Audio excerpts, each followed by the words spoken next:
I'm really, really delighted to introduce Jean Gross to everyone, who is the co-author of the EEF's guidance report on social and emotional learning in primary schools. Jean is also a well-known educationalist and author. She's director of the SEAL community, and she's also England's former communication champion. You've been busy during the pandemic, working with children and doing lots of other stuff. And I wondered if you could just tell us a bit about what you've been up to recently. Well, work goes on, work, but probably the most interesting thing for me has been the chance to do daily teaching to a group of 7 year 6 children. I have 2 grandsons who are now 11, and we wanted to find a way of keeping connection with them. And also I wanted to do something useful. So we came up with this idea of a daily lesson. I've been doing that, and we're going to be talking about social emotional learning, and I have found it very interesting to see how I could bring that into those daily lessons. So some of the things we did, even if we were not doing anything, we weren't doing PSHE, whatever we were teaching, then we'd always start each Zoom lesson with something about how they were feeling. So they were feeling blue, that meant they were sort of flat and bored and a bit down, and then how could they up themselves? Or if they were in the red zone, they were having a family argument, quite common, and they were coming to the lesson really quite upset and angry, so how could they calm themselves? And then at the end of each lesson we would have just a very simple round to give them a sense of connection and belonging. Things like I'm looking forward to, or the thing I've most missed while I've been in lockdown is, or something that's bothering me. So they'd all just, do a simple round.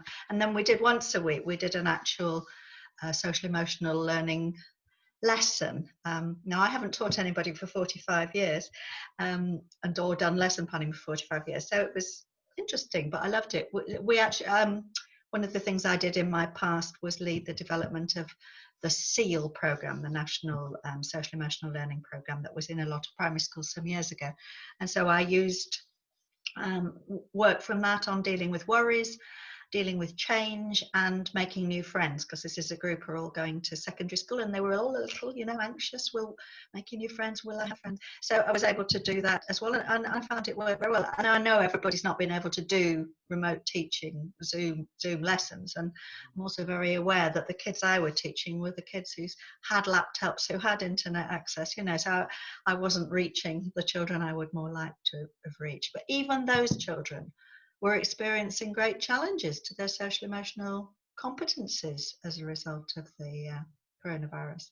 Yeah, and I mean, I think that leads us really interestingly on to one of the first things that really caught my eye in the guidance report, which you co-wrote, which is that, that research that says that lots of primary teachers would like to give more priority to social and emotional learning, but they feel that they lack the time. It gets squeezed out by other demands in the curriculum. And I wondered, do you feel that we should be giving more time and priorities to social emotional learning as school leaders? I think we have to, because if we want children to learn, they have to be in a social emotional state where they can learn. And one of the things that has happened with the COVID-19 is that we have this sense of loss of control, unpredictability, and when we feel we don't know what's going to happen next, and all these feelings, we go into what's called the fight or flight response. So children and adults, you either kind of get really uptight, tense, panicky or angry, or you just want to run away, and you can't learn when you're in that state. So we have to steady children and then recognize that there are going to be really tough times ahead. If you look in your area, the economic burdens on families, the things that are going to happen, children are going to need a huge amount of ability to handle things that they haven't always had to handle before. So I am finding in my conversations that schools are wanting to say, yes, it's not tested, it's not part of the assessed curriculum, but we have to do it. And I think also there is some increasing awareness that even in the best of times, even without COVID-19, when children are exposed to great need for these skills, even at the best of times, we know from research that social emotional learning improves academic achievement. So if I was a school leader, I'd just look at that and think, well, this is an extra thing that's going to raise my children's achievement on the things that are assessed and counted as vital in our education system.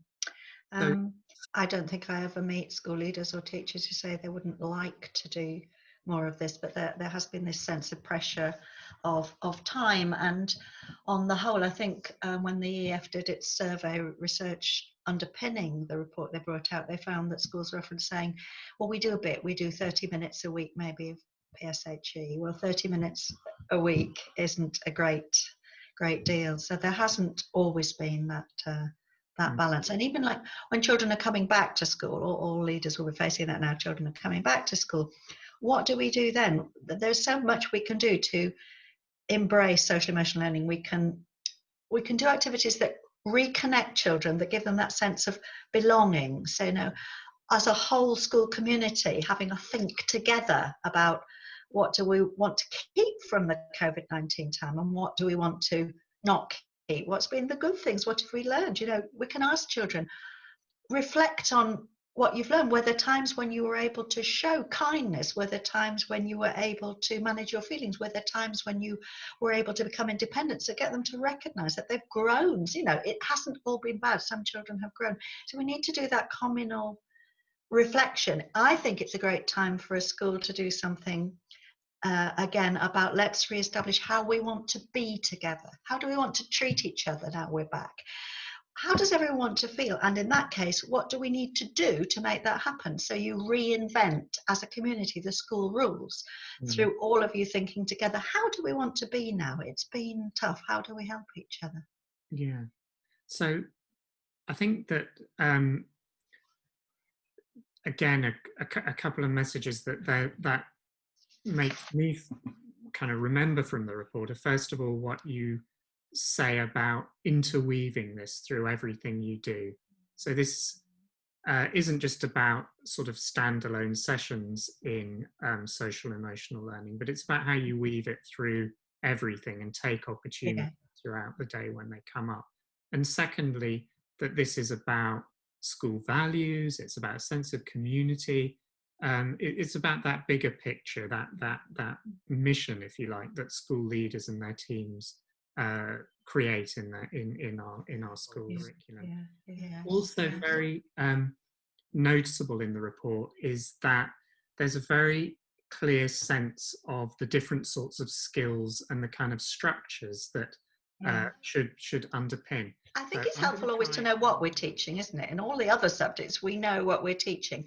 And the cell guidance, the EF cell guidance, says there are 5 core skills or competencies, whatever you call them, and that's what we want to develop in children. So the self-awareness is being aware of your own emotions and able to articulate them, and also to have a sense of a realistic sense of yourself as a person, what you're good at, and so on. Self-management is being able to regulate your emotions, so calm yourself down if you're in a state, or boost yourself up if you're feeling a bit low. And also self-management is about being able to set yourself goals and regulate yourself, work towards them. So it's sometimes called self-regulation.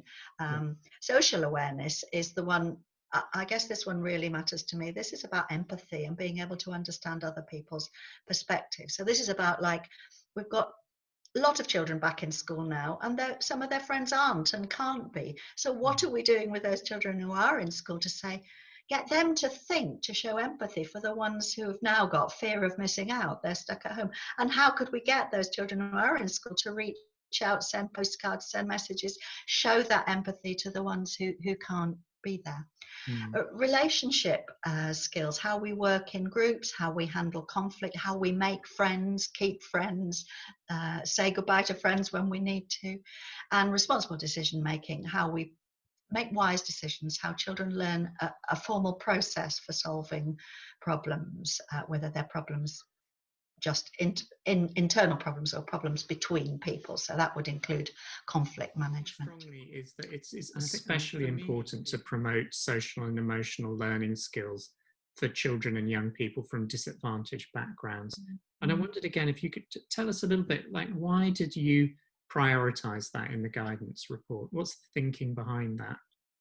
Well, I want to be clear that, when we talk about disadvantaged pupils, they are a hugely diverse, and so what I'm saying now does not apply to all disadvantaged children. Nevertheless, I'm talking about averages. Research looks at averages, and on average, there is evidence that socially disadvantaged children can have weaker social emotional skills than other children. That is research evidence. Again, not all of them, but there is a correlation, a link. And the second big factor is that they just have to deal with so much more. If you're disadvantaged, life hits you in every way, and it hits your family, and so you have to be almost super resilient. So it matters for disadvantaged children. At the same time, I've always been a huge proponent of the fact that this matters for all children. It isn't just something we do in a targeted way for those who struggle. Even the most advantaged child still needs to learn how to cope with failure and see errors as a way of learning instead of a problem.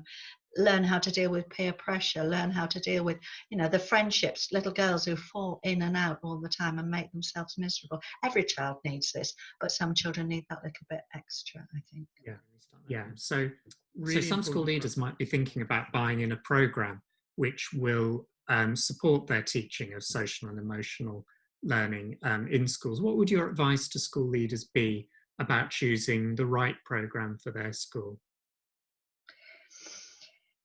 I'm absolutely always feeling a dilemma about this, because there is no doubt that following an evidence-based program is more likely to lead to the outcomes you want for children than making it up yourself. It's been tested, it's more likely to work.